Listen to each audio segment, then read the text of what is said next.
Welcome to Pallavi TV. రాష్ట్ర వ్యాప్తంగా సర్వీస్లో ఉన్న టీచర్లు కూడా టెట్ రాయాలనే నిబంధన ఏదైతే తాజా సుప్రీంకోర్టు తీర్పిచ్చిందో దీంతో చాలామంది టీచర్లు ఆందోళనలో ఉన్నారు. అట్లాగే వాళ్ళకు టీచర్ల సమస్యలు కావచ్చు, రిటైర్మెంట్ బెనిఫిట్స్ కావచ్చు, ఇట్లాంటి అనేక సమస్యలతో సతమతం అవుతూ ఉన్నారు. టీచర్ల సమస్యలకు సంబంధించి మనతో పాటు మాట్లాడడానికి యూటీఎఫ్ నాయకులు వెంకట్ గారు ఉన్నారు. సార్ నమస్తే. నమస్తే. ఏంటి సార్ ఈ టెట్ అంశం ఏంది? ఉపాధ్యాయులు చాలామంది ఆందోళన ఉన్నట్లు తెలుస్తుంది. అది వాళ్ళకు ఏమైనా ఉపశమనం లభించే అవకాశం ఉందా? ఒకటి ఉపశమనం లభించడానికి కోసం సుప్రీంకోర్టులో మేము ఎస్టీఎఫ్ఐ తరఫున కేసు వేశాం. అట్లాగే ఈరోజు కేంద్ర ప్రభుత్వాన్ని కూడా మేము డిమాండ్ చేస్తూ ఉన్నాం. టెట్ నుంచి మినహాయింపు ఇవ్వాలంటే విద్యా హక్కు చట్టం సెక్షన్ 23ను సవరించి 2010 కంటే ముందు, అంటే విద్యా హక్కు చట్టం అమల్లోకి వచ్చే నాటికంటే ముందే నియామకమైన ఉపాధ్యాయులకు ఈ టెట్ వర్తింపకుండా చేసుకునే అవకాశం ఒకసారి ఈ ప్రభుత్వానికి ఉంది. ఆ రకంగా కొంత ప్రభుత్వం కంపల్సరీగా ఆలోచించాలని చెప్పి చేశాం. అందులో భాగంగానే దశల వారీగా పోరాటానికి కూడా పిలిపించాం. ఎస్టీఎఫ్ఐ పేరుతో దేశవ్యాప్తంగా అన్ని జిల్లా యూనిట్లు, అంటే వివిధ రాష్ట్రాల్లో ఉన్న మా ఎస్టీఎఫ్ఐ అనుబంధ సంఘాల జిల్లా యూనిట్లన్నీ కూడా ప్రధానమంత్రికి ఈమెయిల్ చేశా 25వ తారీఖు నాడు నవంబర్. అలాగే 25 నుంచి నిన్నటి వరకు రాష్ట్ర వ్యాప్తంగా ఉన్న ఎంపీలకు, అట్లాగే దేశవ్యాప్తంగా ఉన్న ఎంపీలకు రేపు శీతాకాల సమావేశాలు జరగబోతూ ఉన్నాయి పార్లమెంటు కాబట్టి, ఆ సమావేశాల లోపల ఇది ఒక పెద్ద చర్చకు తీసుకురావాలని చెప్పి అందరు ఎంపీలకు మేము ప్రాతినిధ్యాలు కూడా ఇవ్వడం జరిగింది. దీని ఫలితంగా కేంద్ర ప్రభుత్వం ఆలోచించి ఒక చట్ట సవరణ తీసుకొస్తే ఈరోజు టెట్ నుంచి మొత్తం దేశవ్యాప్తంగా దాదాపు లక్షలాది మంది ఉపాధ్యాయుల సమస్య, 40 లక్షల పైచిలుకు ఉపాధ్యాయులకు సమస్యగా ఇది మారింది. మరి ఇట్లాంటి సమస్యకు పరిష్కారం చూపుతుంది అని కేంద్ర ప్రభుత్వం మేము ఆశాభావంతో ఉన్నాం. ఒకవేళ లేని పరిస్థితుల్లో మరి ఉద్యమాలని తీవ్రతరం చేసి రాష్ట్ర వ్యాప్తంగా దేశవ్యాప్తంగా కూడా పోరాటాలు జరుగుతాయి. ఇక టెట్కు సంబంధించి ఇంకో మాట చెప్పాలంటే, సుప్రీంకోర్టు ఇచ్చిన జడ్జిమెంట్ మీద కూడా చాలా అసంతృప్తిగా ఉన్నాం. దాన్ని సుప్రీంకోర్టే తన జడ్జిమెంట్ను రివ్యూ చేసుకోవాలని చెప్పి కూడా ఈరోజు మేము ఒక అభిప్రాయంతో ఉన్నాం, డిమాండ్ చేస్తూ ఉన్నాం. ఏంటంటే, ఒకటి ఆ కోర్టు ఇచ్చిన తీర్పులోనే ఒక వివక్షత ఉన్నది. ఒకవైపు సర్వీసులో ఉండే ఉపాధ్యాయులందరూ టెట్ రాయాలని చెప్తూనే, రెండో వైపు ప్రభుత్వం ఏదైతే నిబంధన చట్టంలో విధించిందో దాన్ని పరిగణలోకి తీసుకోకుండా ఎవరు తీర్పు ఇచ్చారు. ఆ తీర్పు సారాంశం ఏంటి అంటే, 5 ఏళ్లలోపు సర్వీస్ ఉన్నాయనేమో 5 ఏళ్ల వరకు తన సర్వీస్ ఉన్నంతకాలం కొనసాగొచ్చు, కానీ 5 ఏళ్ల కంటే ఒక నెల ఒక రోజు అదనంగా సర్వీస్ ఉన్న ఆయన 2 ఏళ్ల తర్వాత టెట్ రాయకపోతే వెళ్ళిపోవాలని చెప్తే, ఇక్కడ 35 ఏళ్ళు 40 ఏళ్ళు సర్వీస్ చేసిన ఉపాధ్యాయుడి యొక్క సీనియారిటీని పరిగణలోకి తీసుకోకుండా, ఆయన అనుభవాన్ని పరిగణలోకి తీసుకోకుండా, కేవలం ఇవాళ టెట్టు లేదనే కారణంతో 40 ఏళ్ల సర్వీస్ ఉన్న ఉపాధ్యాయుని తొలగించమని చెప్పడం అనేది మరి సుప్రీంకోర్టు తీర్పులో ఇంత కఠినత ఉండడం సరైనది కాదని మేము అభిప్రాయపడుతూ దాన్ని రివ్యూ చేసుకోమని చెప్పి మేము కోరుతా ఉన్నాం. ఇది టెట్కు సంబంధించి.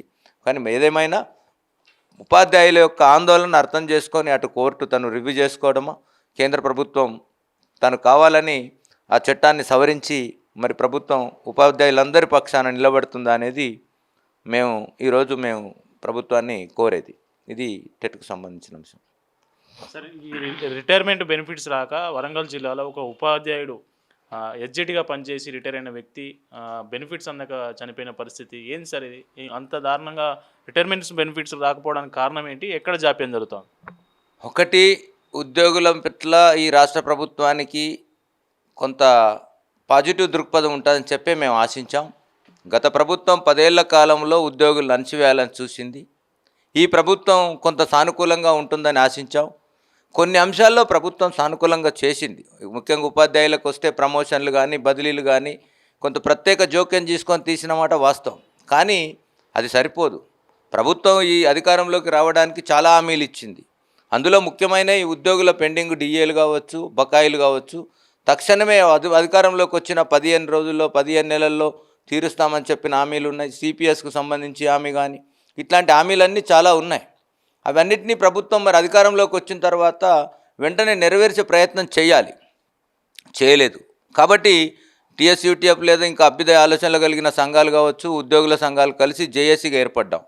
ఒక పాజిటివ్ అంశం ఏంటంటే, 10 ఏళ్ల కాలంలో ఉద్యోగులకు ఏమాత్రం అధికారం మాట్లాడడానికి అవకాశాలు ఇవ్వని ఆ ప్రభుత్వ నియంతృత్వ ధోరణికి భిన్నంగా ఈ ప్రభుత్వం చర్చల పేరుతో మరి 2 సార్లు 3 సార్లు ఉప ముఖ్యమంత్రి గారు కూర్చొని ఉద్యోగ సంఘాలతో మాట్లాడారు.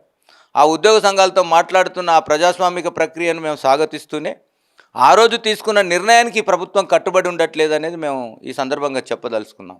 ఆ రోజు అనుకున్న ప్రకారం ప్రభుత్వం ఏటా నెల నెల కొన్ని వేల కోట్లు 500 కోట్లు అన్నారు, తర్వాత 700 కోట్లు విడుదల చేస్తామన్నారు. అప్పటికే 10,000 కోట్ల బకాయి ఉందని చెప్పారు.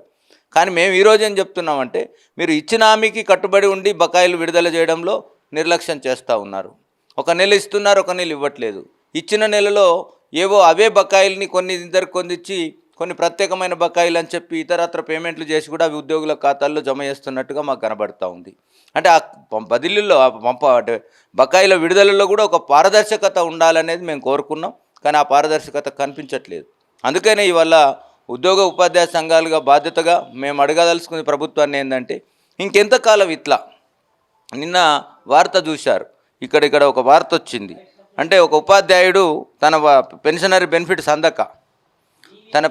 బెనిఫిట్స్ అందక గుండెపోటు వచ్చి ట్రీట్మెంట్ తీసుకోవడానికి అవకాశం లేక చనిపోయాడని. మరి ఇట్లాంటివి చూసినాకైనా ప్రభుత్వానికి కొంచెం కనికరం కలగాలి, ఉద్యోగుల పట్ల రిటైర్డ్ పట్ల ఒక దయా గుణం ఏర్పడాలని ఈ సందర్భంగా మేము డిమాండ్ చేస్తూ ఉన్నాం. ఎందుకంటే ఇవాళ ప్రభుత్వం చెప్తోంది 700 కోట్లు 7,000 కోట్లు మరి 1,000 కోట్లు అని ఉంది. మేమేం అడుగుతున్నామంటే ఈ ప్రభుత్వానికి ఉద్యోగుల పట్ల రిటైర్డ్ ఎంప్లాయీస్ పట్ల కన్సర్న్ ఉన్నట్టయితే ఎన్నో రకాల స్కీమ్ల కోసం మీరు లక్షలాది రూపాయలు అప్పులు తెస్తున్నారు, కోట్లాది రూపాయలు అప్పులు తెస్తున్నారు. కొన్ని తెచ్చిన అప్పులతోటి చేసిన డెవలప్మెంట్ వృధా అవుతుందని చెప్పి కూడా అనేక సందర్భాల్లో మనం చూస్తూ ఉన్నాం. కానీ ఉద్యోగులు అనేది మానసికంగా ఉద్యోగుల యొక్క వారి ఆత్మస్థైర్యాన్ని నిలబెట్టాల్సిన బాధ్యత ప్రభుత్వానికి. అందుకే ఈరోజు మేము ప్రభుత్వాన్ని డిమాండ్ చేస్తున్నాం ఏంటంటే మీరు 500 కోట్లు ఇస్తాం, నెలకు 700 కోట్లు ఇస్తాం, ఈ విధానం కరెక్ట్ కాదు. 500 కోట్లు 700 కోట్లు ఎంతకాలం ఇస్తారు? ఇంకెంతకాలం ఇంతమంది ఉద్యోగులు ఇట్లాంటి వాళ్ళు చనిపోవాలి? అందుకని ప్రభుత్వాన్ని మేము డిమాండ్ చేస్తున్నాం. అవసరమైతే ఆందోళన చేయాలని చెప్పి జేఏసీ నాయకత్వం మీద ఒత్తిడి పెడతా ఉన్నాం. ఏంటంటే ఇది కాదు, ఉద్యోగులకు ఇప్పటివరకు 700 కోట్లు 7,000 కోట్లు 8,000 కోట్లు బకాయి ఉన్నాయని చెప్తున్నారు. ఆ 7,000 కోట్లు ఎట్ ఎ టైం తీర్చేదానికోసం అవసరమైతే ఎక్కడి నుంచి ఆయన అప్పు తెచ్చి వాళ్ళు మొత్తం బకాయిలు పెండింగ్ విడుదల చేసేసి ఆ తర్వాత వచ్చే ఏరియర్స్ కానీ అవి ఉన్నా ఇతరత్ర రెగ్యులర్గా చేసుకోవాలని ఆ కమిట్మెంట్ గవర్నమెంట్ నుంచి రావాలా. అది వచ్చే వరకు ఆందోళన ఉధృతం చేయాలని చెప్పి కూడా మేము జేఏసీ నాయకత్వాన్ని డిమాండ్ చేస్తాం. జేఏసీగా మేము ఆ ప్రయత్నంలో ఉన్నామని చెప్పి కూడా తెలియజేస్తూ ఉన్నాం. జేఏసీ నాయకులు కొంతకాలంగా కొంత చల్లబడ్డట్టు కనిపిస్తుంది కదా సార్? చల్లబడ్డేం లేదు. ప్రభుత్వం ఇచ్చే హామీ అందామా లేకుంటే వాదనలు అందామా, ప్రభుత్వం ఇచ్చే హామీలను నమ్మి కాలం కొంత జాప్యం జరుగుతున్నమాట వాస్తవం. కానీ అది కింది స్థాయి ఉద్యోగుల్లో చాలా అసంతృప్తికి కారణమవుతూ ఉంది. అందుకే మేము జేఏసీ నాయకత్వంలో ఉన్న ఎన్జిఓ చైర్మన్ గారి సెక్రటరీ జనరల్ గారు కానీ ఇవాళ కూడా చెప్పదలుచుకున్నాం. ఇవాళ జేఏసీ సమావేశంలో చాలా స్పష్టంగా మీరు పోరాటానికి పోవాల్సిందే. ప్రభుత్వం అప్పు తెచ్చైనా సరే ఉద్యోగుల బకాయిలు తీర్చాలి తప్ప ప్రభుత్వం అప్పుల్లో ఉందని చెప్పి ఉద్యోగుల ప్రాణాలతో ఫనంగా పెడితే మేము సహించేది లేదని చెప్పి ఈ సందర్భంగా మేము తెలియజేస్తూ ఉన్నాం.